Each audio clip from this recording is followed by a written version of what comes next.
Friends మనం మార్కెట్లో కరివేపాకు కొంటాం కదా, ఇలా బంచెస్ అప్పుడప్పుడు దొరుకుతూ ఉంటాయి కదా. అయితే ఇవి స్టెమ్స్ లాగా మనము పాట్లో పెట్టుకోవచ్చండి. స్టెమ్స్కి ఆకులు ఇలాంటివి ఉంటాయి కదా, చిన్న చిన్న రెమ్మలన్నీ తీసేసేయాలి.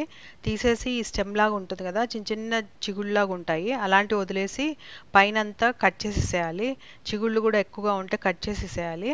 అయితే ఇలాగా ఒక స్టిక్స్, ఒక 4-5 ఇంచెస్ స్టిక్స్ తయారు చేసుకొని మనం సాయిల్లో పెట్టుకోవచ్చు. స్లాంట్గా కట్ చేసుకోవాలన్నమాట.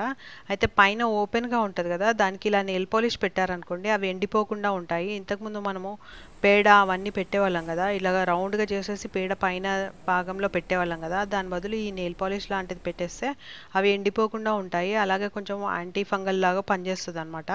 సో ఇలా ట్రై చేసి చూడొచ్చు.